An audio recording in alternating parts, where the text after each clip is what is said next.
అంటే వీళ్ళు ఎవరినైనా ఏదైనా తిట్టొచ్చు, కానీ మనకి బాధపడే హక్కు లేదు, బాధని వ్యక్తపరిచే హక్కు అంతకన్నా లేదు.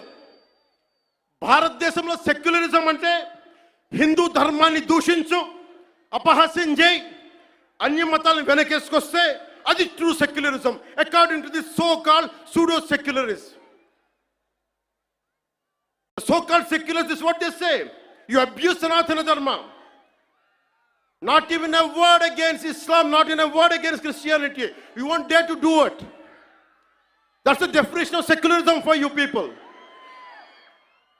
దశాబ్దాలుగా చూస్తున్నాం, ఇదేం కొత్త కాదు. చట్టాలు కూడా పనిచేస్తాయా? చట్టాలు కూడా ఎలా పనిచేస్తాయి అంటే సనాతన ధర్మాన్ని పాటించే వారిపై వైపు నిర్దాక్షిణ్యంగాను, సనాతన ధర్మం పాటించే వారి వైపు చట్టాలు ఎలా పనిచేస్తాయంటే నిర్దాక్షిణ్యంగా పనిచేస్తాయి. అన్య ధర్మాలు పాటించే వారిపై ఎక్కువ మానవత్వం, దయ చూపిస్తారు. ఇంకా దూషణ చేసే వారికి కోర్టులు రక్షణ కల్పిస్తాయి. అయిన వాళ్ళకి ఆకులు, కాని వాళ్ళకి కంచాలు. ఇప్పుడు అది కూడా పోయింది, ఆకులు కూడా పోయింది, చేతుల్లో పెట్టి నాక్కోమంటున్నారు సనాతన ధర్మం ప్రాక్టీస్ చేసేవాళ్ళు. ఇదన్నా సరదాగా చెప్పట్లా. ఈ స్టేట్మెంట్ని సబ్స్టాన్షియేట్ చేయడానికి చిన్న ఉదాహరణ. ఈ మధ్యన ఒక యువ నాయకుడు అన్న మాటలు, సనాతన ధర్మం ఒక వైరస్, దాన్ని అంతం చేస్తాం. మీరు ఇలాంటి స్టేట్మెంట్స్ ఒక ఇస్లాం మీద జరిగితే వెంటనే దేశంలో ఉన్న కోర్టులన్నీ స్పందిస్తాయి, నిర్దాక్షిణ్యంగా శిక్షిస్తాయి. కానీ సనాతన ధర్మాన్ని బూతులు తిట్టండి, శ్రీరామచంద్రమూర్తిని పాదరక్షలతో కొట్టండి, అమ్మవారిని తిట్టండి, సరస్వతి అమ్మవారిని ఏదైనా చేయండి, ఒక్క కోర్టులు భయపడతాయి కోర్టులు కూడా.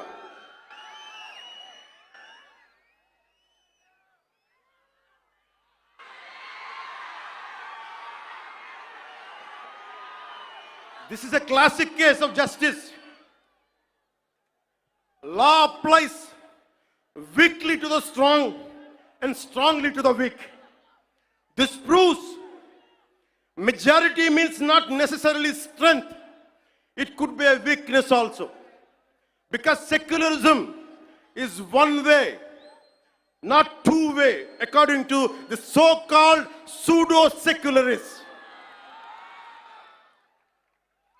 మెకాలే ప్రవేశపెట్టిన 18వ శతాబ్దంలో మెకాలే ప్రవేశపెట్టిన cultural imperialism, I repeat, cultural imperialism initiated by Macaulay. వీళ్ళందరూ సనాతన ధర్మాన్ని తిట్టే so called who abuse Sanatana Dharma, you are the descendants of Macaulay. సాంస్కృతిక సామ్రాజ్యవాదం, కల్చరల్ ఇంపీరియలిజం, ఇంకా రాముణ్ణి సనాతన ధర్మంపై దాడి చేసే వాళ్ళలో ఇంకా వెళ్ళునుకుంటూనే ఉన్నాయి ఈ కల్చరల్ ఇంపీరియలిజం, ఇంకా చిగురులు తొడుగుతూనే ఉన్నాయి. సనాతన ధర్మం మీద, హిందూ దేవతల పైన దాడి చేసే సెక్యులరిస్టులకి అగ్రరాజ్యాల్లో ఉండే in God we trust, God save the king, so help me God అని రాసే పశ్చిమ అగ్రరాజ్యాలు కనిపించవు. మిడిల్ ఈస్ట్లో ఉండే ఇస్లామిక్ దేశాలు, ఆసియా, ఆఫ్రికాలో ఉండే ఇస్లామిక్ దేశాలుగా మేము ప్రకటించుకుంటున్నాం. మాది ఇస్లామిక్ రాజ్యాలను ప్రకటించుకుంటే ఈ సూడో సెక్యులరిస్టులకి అవేం కనిపించవు. తూర్పు పాకిస్తాన్ 1971లో లిబరేషన్ ఆఫ్ బంగ్లాదేశ్ యుద్ధంలో 3630 మంది దేశ సైనికులు చనిపోయారు, 856 గాయపడ్డారు, 213 మంది ఈ రోజుకి అచూకు లేదు. దానిని మనం రక్తంతో దానికి విమోచన కల్పిస్తే, బంగ్లాదేశ్కి అవతరించే సహాయం మనం చేస్తే అది ఇస్లామిక్ రాజ్యంగా ప్రకటించుకుంటే దానికి సూడో సెక్యులరిస్టులు ఏం మాట్లాడరు. అక్కడ ఉన్న హిందువులు దుర్గా పూజ చేసుకోకూడదు, వారం రోజులు వెళ్ళిపోవాలంటే ఒక్క సూడో సెక్యులరిస్టులు మాట్లాడరు, ఒక్కళ్ళు మాట్లాడరు. ఒక్క సూడో సెక్యులరిస్ట్ వాదులు ఒక్క నోరు మెదపరు. ఎందుకంటే నోరెత్తకూడదు. నోటికి తాళాలు వేయడానికి చట్టాలు ఉన్నాయి. మనం చెప్పామనుకోండి, మనం మాట్లాడకూడదు. మన నోట్లు లాక్ చేయడానికి తాళాలు ఉన్నాయి, చట్టాలని. మౌనంగా పళ్ళ బిగున బాధని భారతీయుడు, సగటు భారతీయుడు అణుచుకుంటూ భరించాలి. దీనికి కారణాలు అనేకం. మొదటిది, మన సమాజంలో ఐక్యత లేకపోవటం. కులాలు, సాంస్కృతిక ప్రాంతీయ విభేదాలు ఉండటం, పిరికితనాన్ని మంచితనం అనుకోవటం, చేతగానితనానికి సహనం అని పెట్టుకోవటం భారతదేశ సంస్కృతిలో మూల లక్షణాలు అయిపోయినాయి. When anyone says from Kashmir to Kanyakumari, whoever abusing Sanatana Dharma, they're getting away with it. Only and because of the reason is in Bharatiya society, in Bharatiya landscape, we don't have the unity, we don't have the integrity. As we are divided by caste, we are divided by region, we are divided by linguistic abilities. And that's what the reason is. Now the time has come. Let us all come together. దేశం మొత్తం శ్రీరాముడిని పూజిస్తుంది. కానీ శ్రీరాముడిని పాదరక్షలతో కొట్టి ఊరేగింప తీసుకెళ్తే చూస్తూ ఊరుకుంటాం. గదుల్లో కూర్చొని ఏడుస్తాం. రాముడి విగ్రహం తల నరికేస్తే రామతీర్థంలో లోపల తిట్టుకుంటాం. ఎందుకంటే ఎవరైనా వింటే కూడా మన మతాన్మోదులు అనుకుంటారనే భయం. రాముడు ఉత్తరాది దేవుడు, ఆర్యుడు అనే తప్పుడు సిద్ధాంతాన్ని మనకి ముందు తీసుకెళ్తా ఉంటారు. మనం భయంతో మాట్లాడం. చెప్పాలా, ఈ దేశం మూల సంస్కృతికి వెన్నెముక శ్రీరాముడు. రాముడు ఉత్తరాది దేవుడా? మనందరి దేవుడు కాదా? రాముడు ఏ ఛాయలో ఉంటాడు? నల్లని మేఘ ఛాయలో ఉంటాడు. కృష్ణుడు నల్లని మేఘ ఛాయలో ఉంటాడు. కాళికాదేవి నల్లని ఛాయలో ఉంటుంది.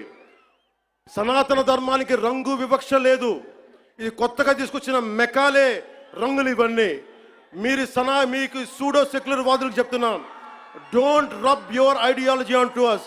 We are beyond race and creed. We are beyond.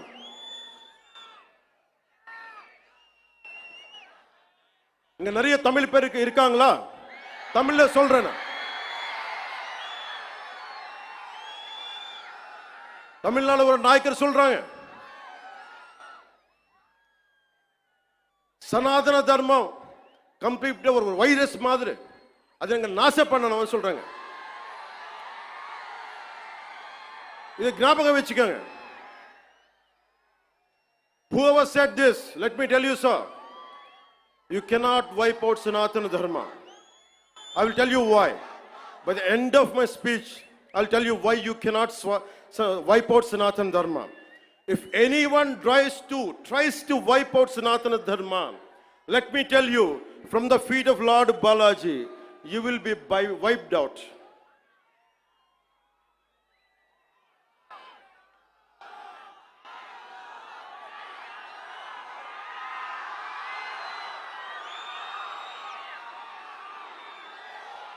తప్పులు జరుగుతూ ఉంటే మనకి పిరికితనం ఆవహించేసింది.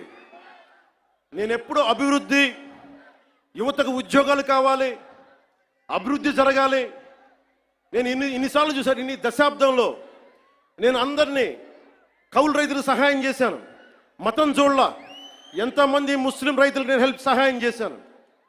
ఎంతమంది యేసుక్రీస్తు మతం పుచ్చుకున్న రైతాంగాన్ని నేను సహాయం చేశాను. సనాతనం పాటించేవాడు ఎప్పుడు మత వివక్ష పాటించడు. నేను కోరుకుంటున్నది ఒకటే, నేను అన్ని మతాల్ని గౌరవిస్తా, నేను ఆరాధించే సనాతన మతాన్ని దూషించకండి. అదొకటి నేను కోరుకున్నాను. ఎందుకు మనం మాట్లాడలేం? మనలో వీరత్వం చచ్చిపోయింది. మనం ఎట్లా తయారయ్యామంటే జీవం కోల్పోయాం మనం. అందుకే నేను ధైర్యంగా ఎందుకు నిలబడ్డాను?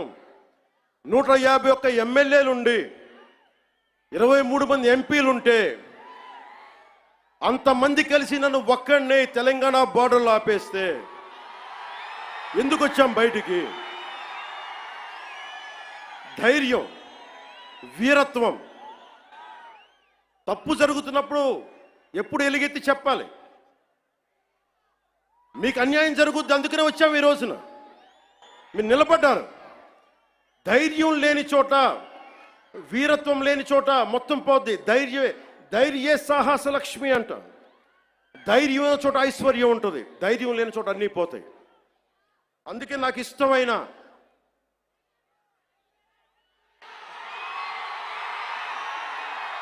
వాళ్ళకి 11 సరిపోలా, ఒకటికి పరిమితం చేద్దాం వాళ్ళని.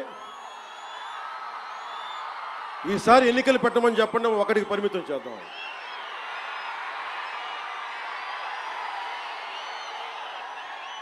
నాకు ఇష్టమైన కవి శేషేంద్రతో పాటు నాకు ఇష్టమైన హిందీ కవి, హిందీ రాష్ట్ర కవి శ్రీ రామ్ధారి సింగ్ దినకర్. ఆయన రాసిన పరశురాంకి ప్రతీక్ష చాలాసార్లు చదువుకొని గుండెలో ధైర్యం నింపుకునేవాడిని. చైనాకి మన దేశానికి యుద్ధం వచ్చినప్పుడు మీరు సైనికుల్ని బలి చేశారు, సరిగ్గా చేయలేదన్న వేదనతోటి పరశురాంకి ప్రతీక్ష రాశారు. దాంట్లో ఉన్న కొన్ని పంక్తులు మీకు చదివి వినిపిస్తాను. वीरता जहां पर नहीं पुण्य का क्षय है, वीरता जहां पर नहीं స్వార్థ కి జయ హై. ధైర్యం లేని చోట మంచి విలువలు క్షీణిస్తాయి, నశిస్తాయి. ధైర్యం లేని చోట వైసీపీ లాంటి స్వార్థపూరిత శక్తులు సనాతన ధర్మాన్ని మట్టిలో కరిపిస్తామని చెప్పే శక్తులు విజయ దుందుబిని మోగిస్తాయి. భిన్నత్వంలో ఏకత్వం అంటే సనాతన హిందూ ధర్మాన్ని ఒంటరి చేసి చంపడం కాదు కదా. భిన్నత్వంలో ఏకత్వం అంటే అన్నీ కలుపుకొని వెళ్ళటం. విజయనగర సామ్రాజ్యం రాజులు ఆ రోజున అరబ్ దేశాల నుంచి వచ్చిన అశ్వక వర్తకులకి మాకు ప్రార్థన చేసుకోవడానికి నమాజ్కి మస్జిద్ లేదంటే మస్జిద్ కట్టించింది. సనాతన ధర్మం దాని గొప్పతనం. పోర్చుగీస్ వ్యాపారస్తులకి మా క్రిస్టియానిటీకి చర్చిలు లేవంటే చర్చిలు కట్టించారు. ఆ రోజు ఎవరు ఎదుర్కోలా. అలాంటి సనాతన ధర్మాన్ని మట్టిలో కలిపేస్తాం, మస్ చేస్తామంటే అలాంటి వాళ్ళందరూ కూడా చెప్తున్నాం, మేము చేతులు కట్టుకొని కూర్చోలా. గుర్తుపెట్టుకో.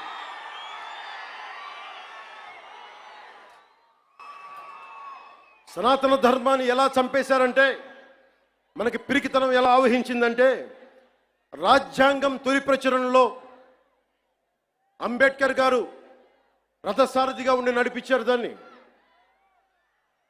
సి రాజగోపాల్చారి, పండిట్ జవహర్లాల్ నెహ్రూ, అల్లాడి కృష్ణస్వామి అయ్యర్, మొదటి దళిత మహిళా నాయకురాలు శ్రీమతి అమ్ము వేలాయుధన్, ఇలాంటి వాళ్ళు 300 పైచీలకు కూర్చొని అలాంటి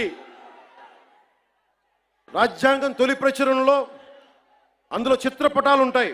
ఋషులు యజ్ఞయాగాదులు చేసే చిత్రపటాలు, కృష్ణుడు అర్జునుడికి భగవద్గీత బోధించే సారం, బోధి వృక్షం కింద జ్ఞానం పొందిన బుద్ధుడు, మహావీరుడు, 24వ తీర్థంకర్ ఆయన ఫోటోగ్రాఫ్, ఆయన చిత్రపటాలు, నటరాజు, అశోక చక్రవర్తిని బౌద్ధాన్ని ముందుకు తీసుకెళ్తున్న చిత్రపటాలు, సిక్కులది, ముఘల్ చక్రవర్తులది, అక్బర్ది, శ్రీరాముడు లక్ష్మణుడు హనుమాన్ భుజం మీద ఎక్కించుకునే, బజరంగ బలి మీద భుజం ఎక్కించుకొసుకునే చిత్రపటాలు.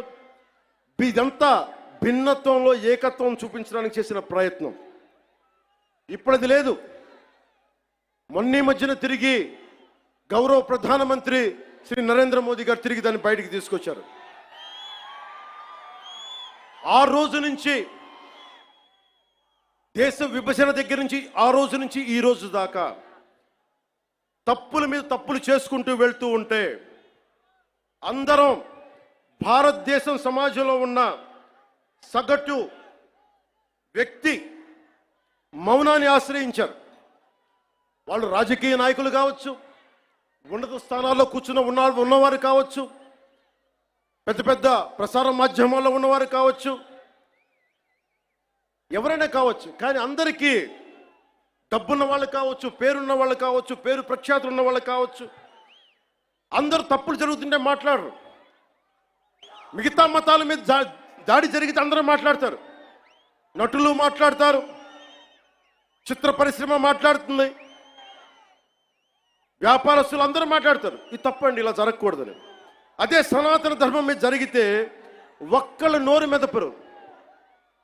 If there is an attack on Sanatana Dharma, this so-called big wigs of in every way, every area, and every domain, they want to be politically right. Let me tell you, I hate to be politically right. I prefer speaking truth. In words of Rashtrakavi Ramdhari Singh Dinaka, let me tell you, जो सत्य जानकर भी न सत्य कहता है या किसी लोभ के विवश मूक रहता है, उस कुटिल राजतंत्र का धैर्य को दिक्क है. यह मूक सत्य का सत्यहंता कम नहीं वधिक है. తప్పని తెలిసి కూడా మాట్లాడటం ఇంకా తప్పు కదా.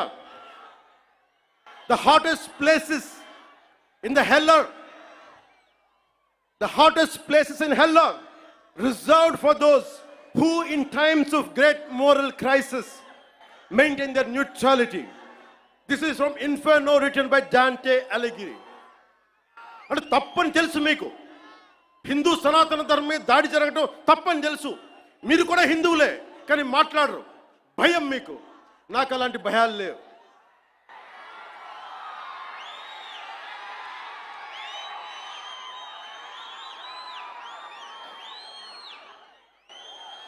తప్పు జరుగుతుంటే ఎంతకాలం ఊరుకుంటాం?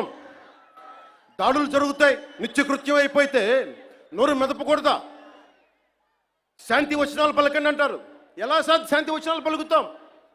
ఇదే మీరు ఒక అల్లా గురించి, ఒక మహమ్మద్ ప్రవక్త గురించి మాట్లాడితే దేశాన్ని తగలబెట్టేస్తారు కదా, ప్రపంచం గగ్గోలు పెట్టేస్తారే. మరి హిందూ ధర్మం మీద దాడి జరిగితే హిందువులుగా మేము నోరు మెదపకూడదా? మేము మతోన్మాదం అయిపోతామా? If there is an attack on Sanatana Dharma, do we have to keep quiet? Is it a sin to raise our concern? Is it a sin to concern to raise our pain? That makes us a fanatical Hindus. This is what you secularists say.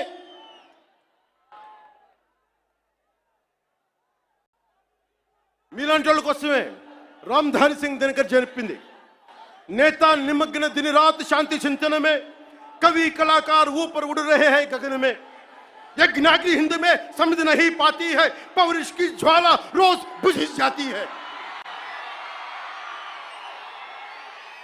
Sometimes we should communicate our pain.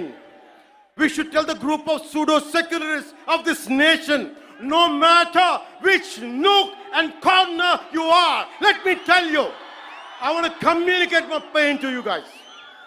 Secularism is not one way, it is two way. మర్యాద ఇవ్వండి, మర్యాద తీసుకోండి. Respecting each other is essential. ఒక్కొక్కసారి గొంతెత్తక తప్పదు. యోగి ఆత్మకథలో నేను 10th క్లాస్లో చదువుకున్నప్పుడు ఒక పాఠం చదువుకున్న, దాంట్లో ఒక పేజీ, ఒక గుడిలో చాలామంది భక్తులు వెళ్తూ ఉంటే ఒక యోగి వస్తాడు అక్కడికి. ఆ యోగి వస్తే భక్తులంతా చెప్తారు, ఇక్కడ పాముంది, విషనాగుంది, అది కాటేస్తుంది, మమ్మల్ని ఇబ్బందులు గురి చేస్తుంది అంటే పిల్లలు భయపడిపోతున్నారంటే ఆయన దివ్య శక్తులతోటి ఆ సర్పాన్ని పిలిచి దాంతో మాట్లాడి కాటేయకని చెప్పాడు. కొన్ని నెలల తర్వాత మళ్ళీ అదే దారిలో వెళ్తూ ఉంటే ఆయన వస్తే మళ్ళీ అదే నాగుపాము కనిపించింది.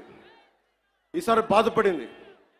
ఏంటి బాధపడుతున్నావంటే, అదంది, నువ్వు కాటేయద్దని చెప్పావు, నేను కాటేయకుండా మంచిగా ఉందామంటే ఈ సమాజం నన్ను చిన్న పిల్లోడితో సహా కొడతా ఉన్నారు నన్ను. అప్పుడు ఆ యోగి చెప్పింది ఏంటంటే, నేను కాటేయద్దని చెప్పాను కానీ బుస కొట్టమని చెప్పలేదు కదా.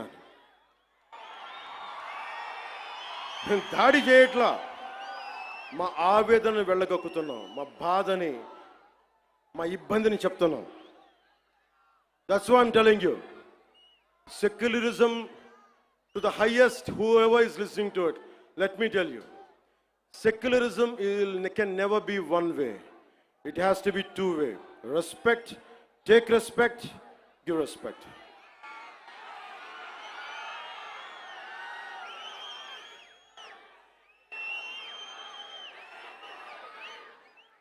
ఇదే రామ్ధారి సింగ్ దినకర్ది తల్వార్. అంటే ఒకసారి బుస కొట్టడం దాని మీద చెప్తున్నా. ఒకసారి మన దేవతలను చూడండి, విభిన్నమైన హస్తాలు ఉంటాయి. 6 అమ్మవారికి ఉంటుంది. రేపు రోజున దసరా, అమ్మవారి చేతుల్లో ఖడ్గం ఉంటుంది, అంకుశం ఉంటుంది, కొరడా ఉంటుంది, అభయహస్తం ఉంటుంది, వరద హస్తం ఉంటుంది, అన్నీ ఉంటాయి. అంటే ఎవరు పరిస్థితిని బట్టి ఎవరు ఏది కోరుకుంటే, దుర్మార్గుడిని కూర్చోబెట్టి లాలించం, గట్టిగానే మాట్లాడతాం. అహంకారంతో కొట్టుకున్నోడికి అంకుశం పెట్టి గుచ్చుతాం. మదవెక్కి కొట్టుకున్నోడిని కొరడాతో కొడతాం. పిచ్చులేసిపోయినోడికి మన కత్తికి పని చెప్తాం. ఇది మహిషాసుర మర్దని తాలూకు ఇది అర్థం. దీనినే రాష్ట్ర కవి, హిందీ రాష్ట్ర కవి రామ్ధారి సింగ్ దినకర్ చెప్పింది. తల్వార్ पुण्य की सखी धर्म पालक है, लालच पर अंकुश कठिन लोभ सालक है, उसी छोड़ भीरू बन जहां धर्म सोता है, पातक प्रचंडात्म वही प्रकट होता है. అందుకే ఈ రోజున తిరుపతి నుంచి ఏడుకొండలవాడి ఆధ్వర్యంలో ఆయన దగ్గర నుంచి 11 రోజుల దీక్ష తర్వాత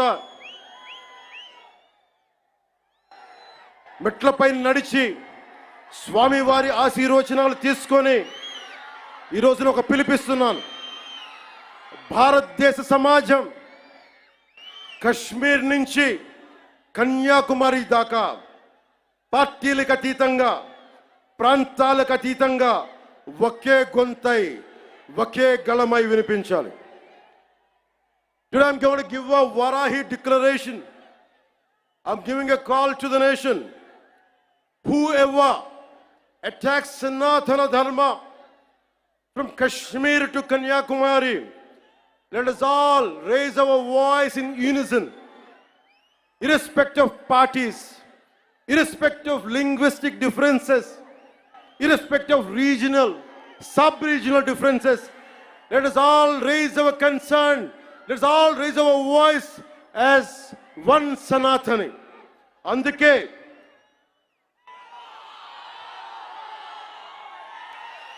అందరి కోసం ఈ Varahi declaration ప్రకటిస్తున్నాం.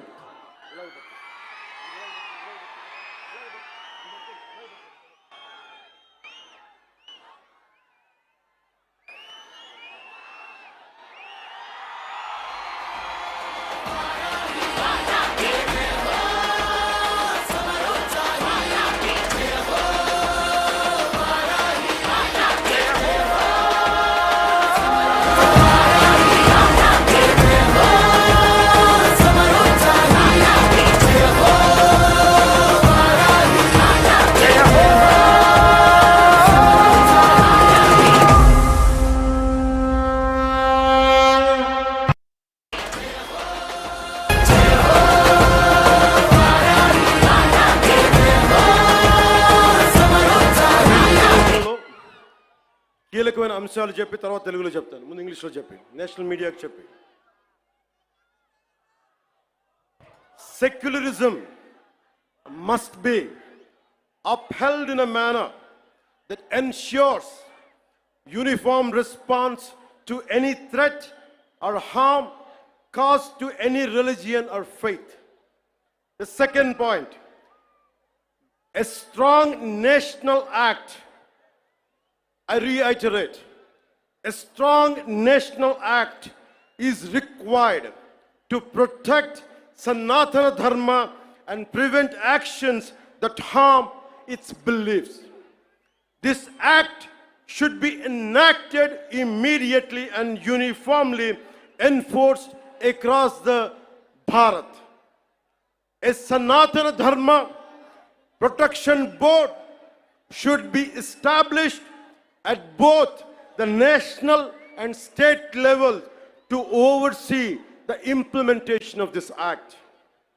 Annual funds must be allocated to support this board and its activities.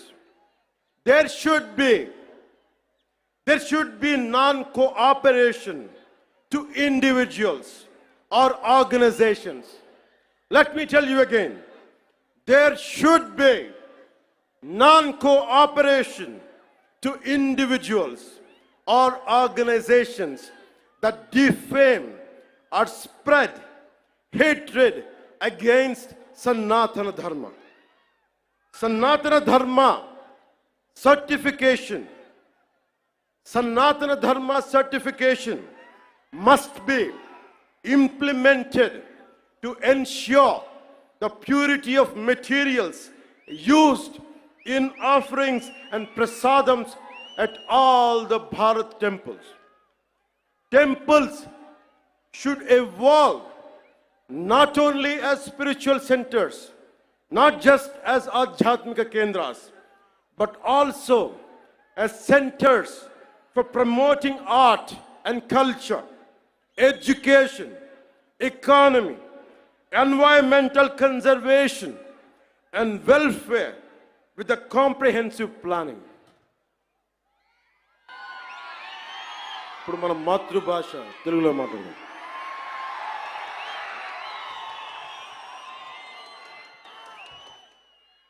సనాతన ధర్మాన్ని త్రికరణ శుద్ధిగా ఆచరించే వ్యక్తిగా ఈ వారాహి డిక్లరేషన్ని వెంకటేశ్వరుడి పాదాల సాక్షిగా మీకు తెలియజేస్తున్నాను. ఏ మతానికి, ఏ ధర్మానికి భంగం వాటిల్లినా ఒకేలా స్పందించే విధంగా లౌకికవాదాన్ని పాటించాలి. సనాతన ధర్మ పరిరక్షణ కోసం అవిశ్వాసాలకు భంగం కలగజేసే చర్యలు అరికట్టడానికి దేశం మొత్తం అమలయ్యేలా ఒక బలమైన చట్టం అవసరం ఉంది. దానిని తక్షణమే తీసుకురావాలి. ఆ చట్టాన్ని అమలు చేసేలా జాతీయ, రాష్ట్ర స్థాయిల్లో సనాతన ధర్మ పరిరక్షణ బోర్డు ఏర్పాటు కావాలి. దానికి ప్రతి ఏటా నిధులు కేటాయింపబడాలి. ఆలయాలలో నిత్యం జరిగే నైవేద్యాలు, ప్రసాదాలలో వినియోగించే వస్తువుల స్వచ్ఛతని ధృవీకరించే విధానాన్ని తీసుకురావాలి. ఆలయాలు కేవలం ఆధ్యాత్మిక కేంద్రాలుగే కాదు, విద్యా కేంద్రాలుగా, కళా కేంద్రాలుగా, ఆర్థిక కేంద్రాలుగా, పర్యావరణ పరిరక్షణ కేంద్రాలుగా మరియు సంక్షేమ కేంద్రాలుగా కూడా పూర్తి స్థాయిలో రూపుదిద్దుకోవాలి. ఆ దిశగా ఒక ప్రణాళిక సిద్ధం చేయాలి.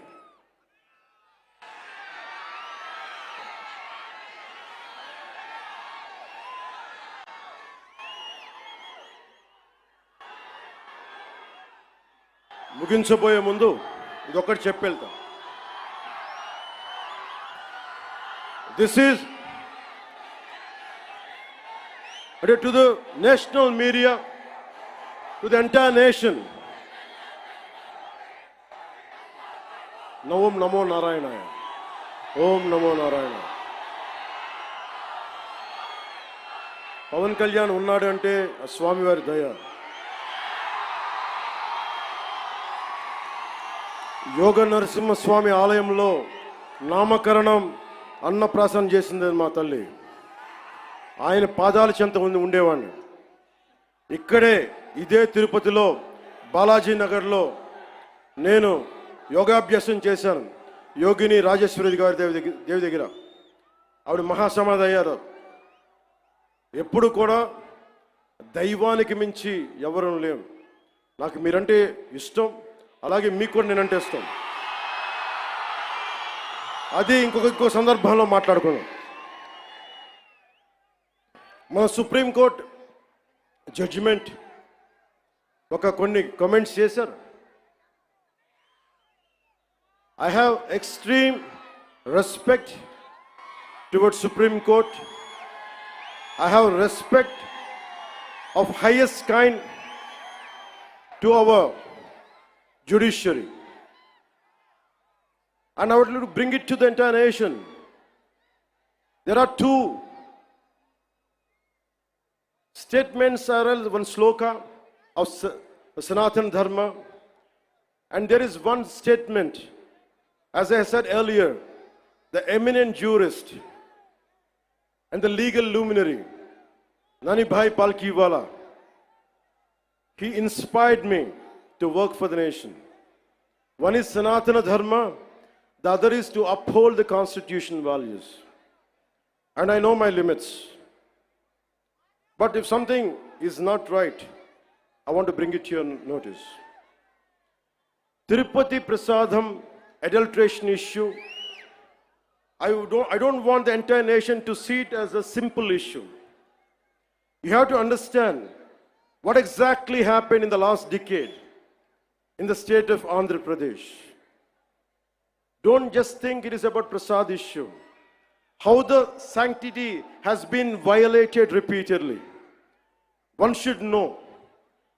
If you want to judge something, this would be my argument.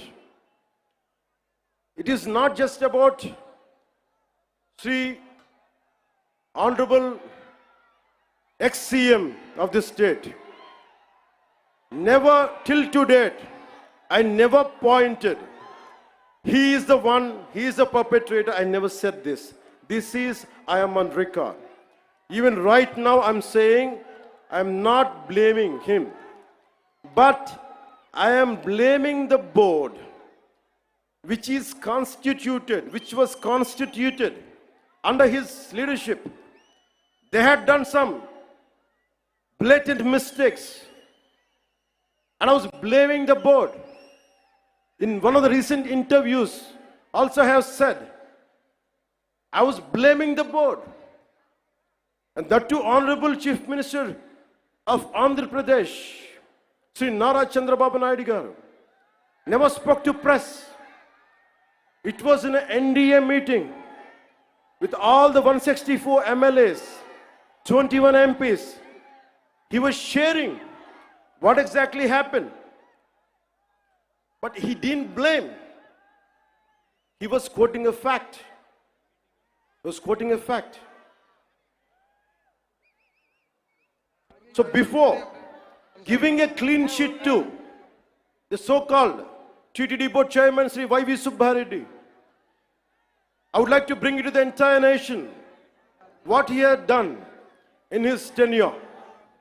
He established a trust called Srivani Trust, which will collect rupees 10,000 for darshan of Lord Balaji. And the receipt they give is for 500. They take money of 10,000 rupees and they give a receipt for 500 rupees. So nobody goes alone. They go with a family of 5, 4, maybe more. On average, imagine 5 people who would go. They would collect around 50,000. And they give a receipt for 500. That's what I've been saying. Laddu Prasad adulteration is the tip of the iceberg. We don't know how many crores they had collected in the tenure of 5 years. That had to be investigated. So to the honorable, eminent people of this nation, let me tell you what exactly this previous government and the leader was. The previous chief minister, he is trying to act, I'm innocent. Who is blaming you that you are a perpetrator? Of course, me tappu cheyaledu anukundam. Nenu mee sthanamlo unte em chestanu? Gata mukhyamantri sthanamlo unte nenu em chestam? తప్పు జరిగింది నాకు తెలియదు. మేము అంటున్నామా? మీరు చేత్తో లడ్డూలు చుట్టారు మేము చెప్తున్నామా? మేము అనలేదు ఆ మాట. తిరుపతి ప్రసాదంలో కూర్చొని గత ముఖ్యమంత్రి కూర్చొని లడ్డూలు చేశారు, మీరు అపవిత్రం చేశారని మేము మాట్లాడట్లా. ఎక్కడ చెప్పలా మాట. గుమ్మడికాయ దొంగ ఎవరంటే భుజాలు తడుకున్నాడు ఆయన.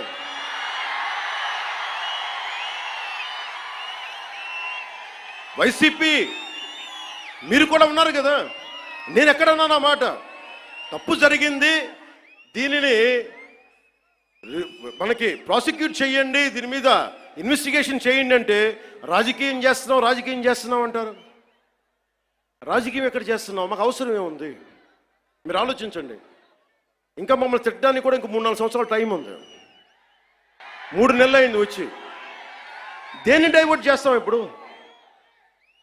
13,326 పంచాయతీలకి 40 సంవత్సరాలు, దాదాపు 34 సంవత్సరాల నుంచి 250 ఇస్తే దాని వచ్చి మనం కదా పెంచింది, ఎన్డీఏ ప్రభుత్వం కదా పెంచింది. 10,000, 25,000 ఒకే రోజున 13,326 పంచాయతీలో గ్రామ సభలు పెట్టాం కదా, ఇన్ని పని దినాలు పెట్టాం కదా. ఒకే రోజున అంతమందికి, అన్ని లక్షల మందికి ఇంటికెళ్ళి డబ్బులు ఇచ్చాం కదా, పెన్షన్లు ఇచ్చాం కదా. అవసరం ఏముంది? దాచుకోవడానికి ఏముంది? కానీ తప్పు జరిగితే నేను అదే మన నేషనల్ మీడియాలో కూడా చెప్పాను. I'm not blaming him, but I'm blaming the board constituted under his leadership. We have an issue with that. I had been raising these red flags for the last 5 years. If the national media wants, we are ready to give it. We are ready to give it. But don't confine this issue just for a simple adulteration. No, it's not that. There is a lot beyond.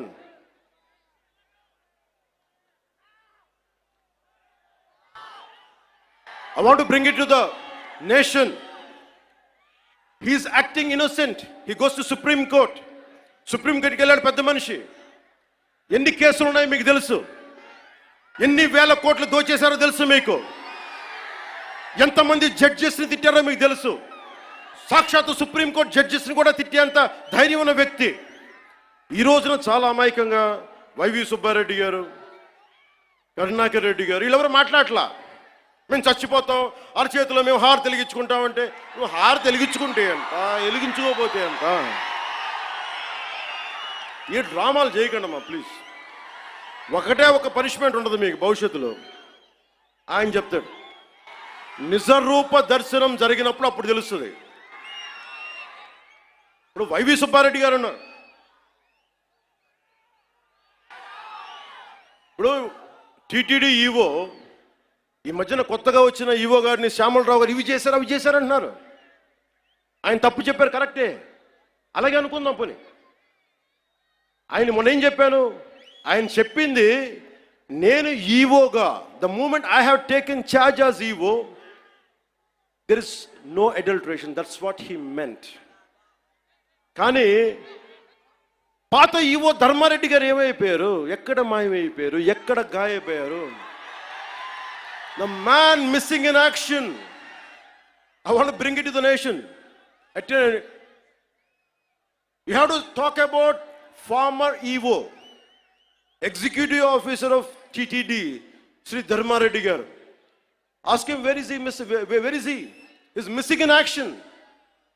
Why V. Subbareddy garu has to come? Okay, you are the chairman, we understand.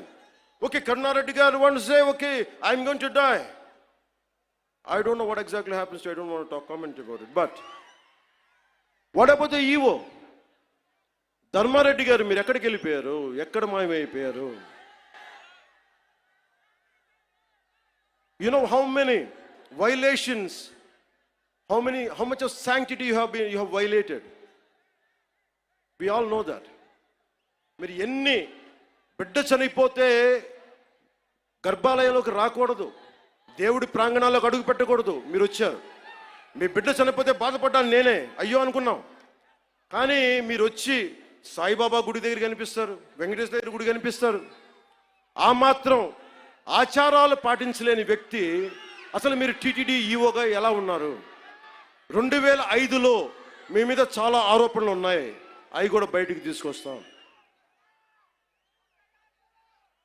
To the national media, the people of entire nation, I want to bring it to your notice.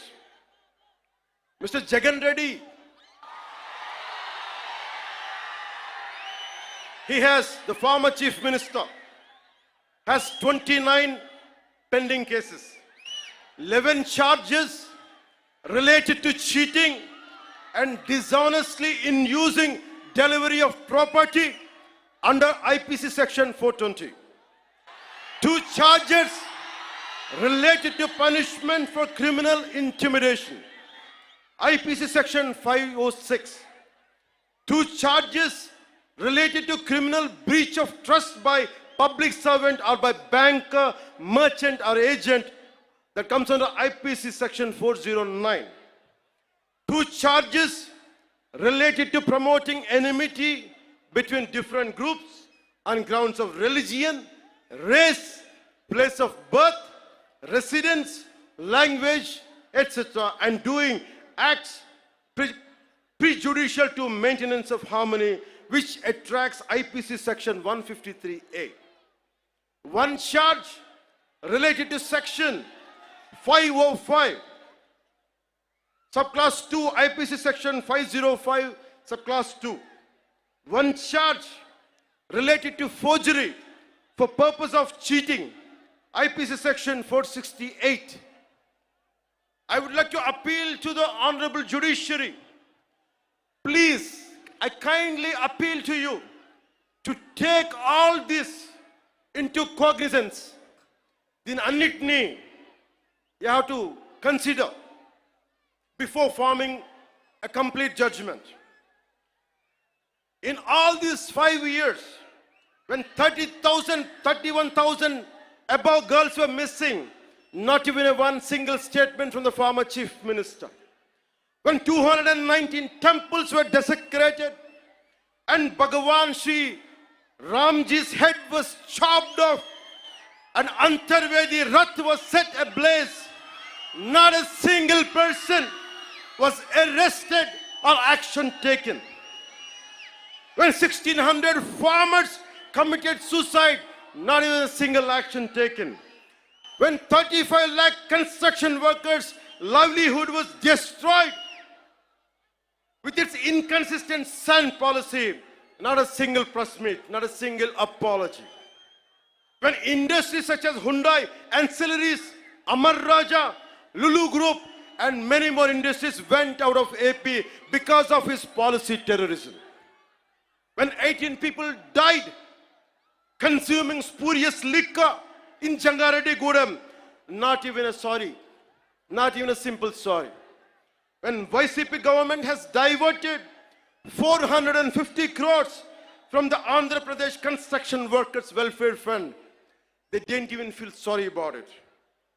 When NTR Health University was forced to transfer its fixed deposit worth rupees 400 crores to AP Finance government account. When LIC, Life Insurance Corporation of India, gave a public, I want to bring it to the notice of judiciary. When LIC gave a public advertisement stating that it's stopping Abhayahastam scheme, which means social protection scheme for state of Andhra Pradesh, as the YCP government has withdrawn the premium amount worth rupees 2,000 crores. When COG, Controller and Audit General, pointed out that the YCP spent 1.18 lakh crores, Laksha 18,000 కోట్ల రూపాయలు budget లో చూపించలేదు. When COG pointed out that the YCP spent 1.18 lakh crores without disclosing it in the budget. When a woman, ఈ మధ్యన తెలుసు, ఒక ఆడబిడ్డని police station తీసుకెళ్తే తప్పు చేశారా లేదా secondary issue. And they held a woman was taken to prison without a female police personnel. When a letter, and he's the same person, a letter was written against then Chief Justice of India. And the same person who let his social media team abuse all the Andhra Pradesh High Court and Supreme Court judges. When State Election Commission was abused with unimaginable caste slurs, when 8 IAS officers, because of his governance, because of his grafting methods, when 8 IAS officers in the state under YCP government were sentenced to jail by the judiciary, when 2,500 crores were just used for paintings of his party and removing them. Here people are lacking jobs, youth are coming out of the road, lack of employment, 2,500 కోట్ల రూపాయలు రంగులు తీయడానికి, రంగులు వేయడానికి సరిగానే మనకు ఉద్యోగాలు ఇవ్వడానికి చేయలేదు. List of violations by the YSRCP-led Andhra Pradesh government between 20 and 24 as noted by the National Green Tribunal. Avulapalli Balancing Reservoir. This Andhra Pradesh government faced NGT, National Green Tribunal scrutiny over misrepresentation to obtain environmental clearance for this project. The NGT cancelled the EC and imposed a fine of rupees 100 crore on the state for violations. The YSRCP government was implicated in large-scale illegal sand mining operations. Former Mines and Geology Director Sri V.G. Venkat Reddy Garu was arrested for violating National Green Tribunal orders, and his involvement in a 2,566 crore sand mining scam exposes major lapses in environmental regulation.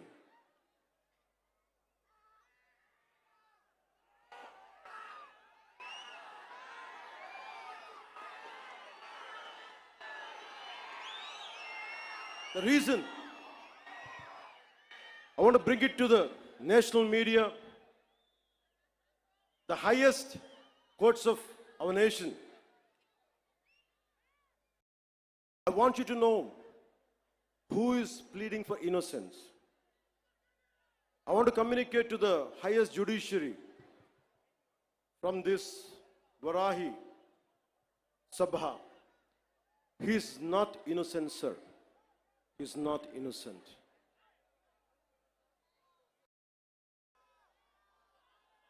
Sanatana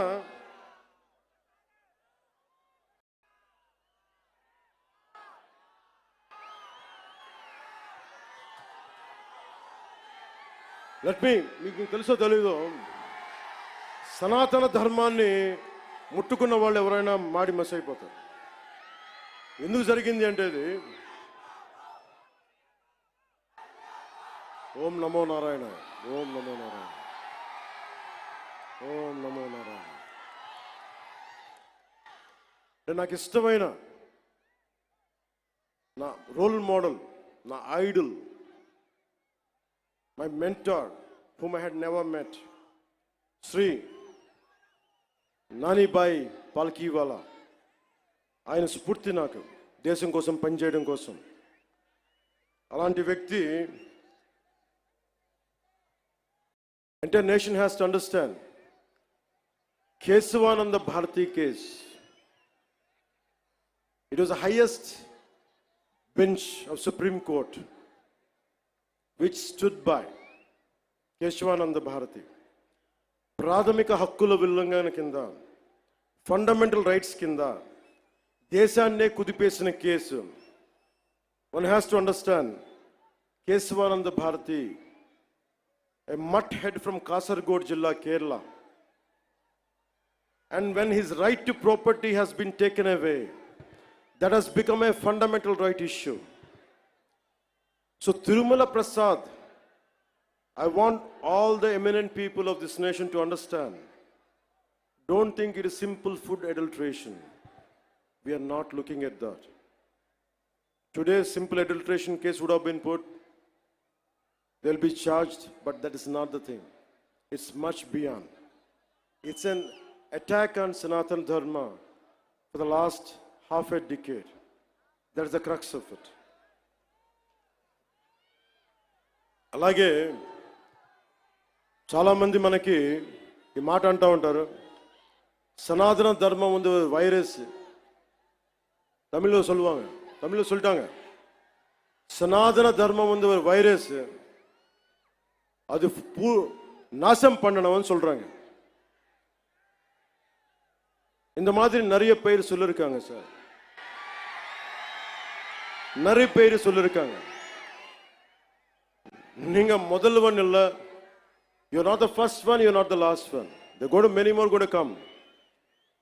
As Lord Tennyson says, men may come and men may go, but I go on forever. Atlaga, in that manner, people like you might come and go, But Sanatana Dharma goes on forever. It won't stop, it is beyond. Miku, maybe to understand from the European point of view, as you all are offsprings of Macaulay, let me quote another European, a German whose name is Arthur Schopenhauer. He said this, I'm quoting his lines.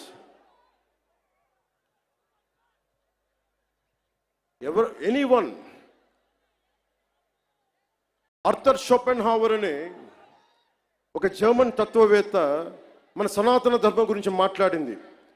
ఐరోపా నుంచి వచ్చి భారతదేశాన్ని మార్చేద్దాం, ముంచేద్దాం అంటే ఆయన ఒకటే warning ఇచ్చాడు వాళ్ళందరికీ. మీరు భారతదేశాన్ని సనాతన ధర్మాన్ని తీసేయడం అంటే ఒక కొండ శిఖరాన్ని, హిమాలయం లాంటి పర్వత శిఖరాన్ని తుపాకీతో కొడితే ఎంత పిచ్చి పనో ఇలాంటిది అదే అని. So let me tell this exactly what exactly Arthur Schopenhauer said. If someone wants to, anyone from Europe who would like to go to Bharat, go to India, and you want to transform and you want to fill up with our thoughts and with our ideology, it is like this. In quotes, it is just the same as if we fired a bullet at a cliff. In India, our thoughts will not anytime take root. The ancient wisdom of the human race will not be supplanted by our initiatives. On the contrary, Indian wisdom flows back to Europe and will produce a fundamental change. I'm reiterating. On the contrary, Indian wisdom flows back to Europe and will produce a fundamental change in our knowledge and thought. This is what Arthur Schopenhauer said.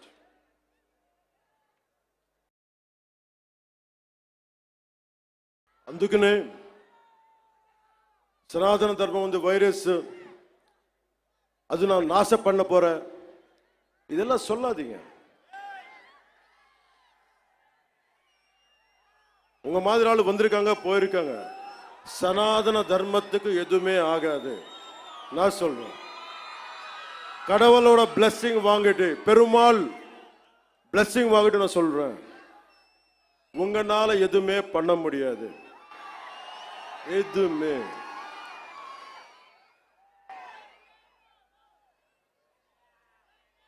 இல்லாண்டி వాళ్ళకి నాకు தமிழ்ல எனக்கு சொல்ற தெரியல. சனாதன தர்மத்துக்கு இந்த மாதிரி பேச்சு எப்படி இருக்குன்னா, எனக்கு தமிழ்ல சொல்ல தெரியல இந்த போயம், பட் தெலுங்குல சொல்றேன் சார். முடிச்சா ఇది తమిళ్లో ట్రాన్స్లేట్ பண்ணி కేటింగ్లే. రాహువు పట్టిన పట్టొక సెకండ్ అఖండమైన లోక బాంధవుడు అసలు లేకుండా పోతాడా? మూర్ఖుడు గడియారంలో ముళ్ళు కదలనీకుంటే ధరాగమనం అంతటితో తలకిందైపోతుందా? కుటిలాత్మల కూటమికి ఒక త్రుటి కాలం జయమొస్తే విశ్వ సృష్టి పరిణామం విచ్ఛిన్నమవుతుందా?